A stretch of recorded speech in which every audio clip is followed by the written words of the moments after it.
Today we're in South Los Angeles on Rochester Circle. That's because we're visiting the home of Eddie Rochester Anderson, one of the greatest black entertainers never known. You want to know something, Miss Tilson? With your face and figure, I go for you. And as I go, so goes the nation. Oh, I bet you say that to all the girls. You win that bit, because I'm an eager beaver. He's a beloved character, fondly remembered. But for a younger generation, he's a virtual unknown, which is incredible considering the fact he's the first black character to hold a regular role on radio in radio's golden age. And he acted in over 60 films, including 2 Oscar-winning films. But he wasn't just a film and radio actor. The funny man comedian is also considered arguably one of the greatest dancers to ever grace the stage. But you know what? Most importantly, he's considered a savvy and successful businessman. Rochester, as he was affectionately known, was one of the first black millionaires in the 1930s, no less, only preceded by the likes of Madam C.J. Walker. And he was a successful real estate mogul.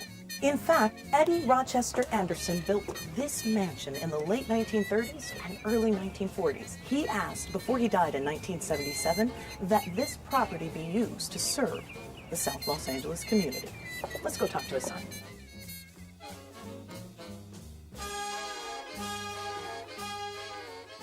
Hi there, everybody, and right now we are inside the Anderson Estates, that mansion that you just saw outside. That is fantastic, and I'm sitting here with Mr. Eddie Anderson IV, and I wanted to let the audience know you're also a real estate developer.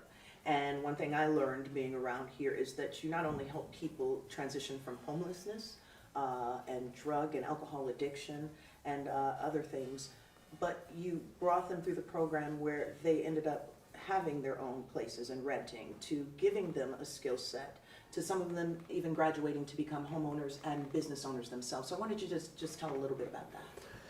So what better way to remove the homelessness out of their consciousness is to teach them how to build a home. So I said, you know what, I think homelessness and a whole lot of other things is a state of mind. So I said, what if I teach somebody how to build homes? Could they ever go back to being homeless again if I built a home in your head? And I found out to be true. I mean, there are a lot of people that went through my program who learned how to build. They are now contractors, electricians, plumbers, designers.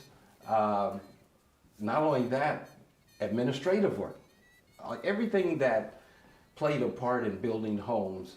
And I see them with their family just driving by and pointing like, this is where I come from. This is my home now.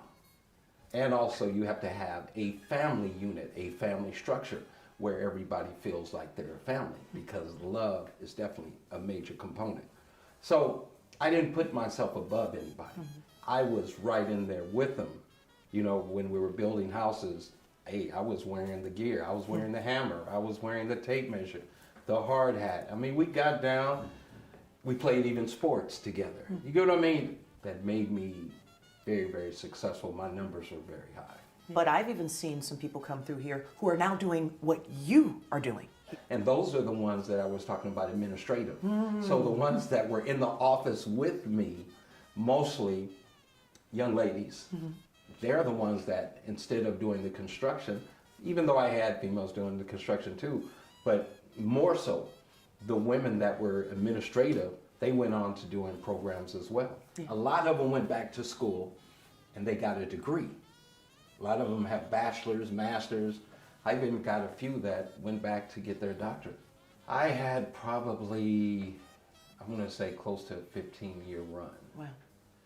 And how many people would you say came through your program? I'm gonna guess at least 10,000. My goodness. At least 10,000.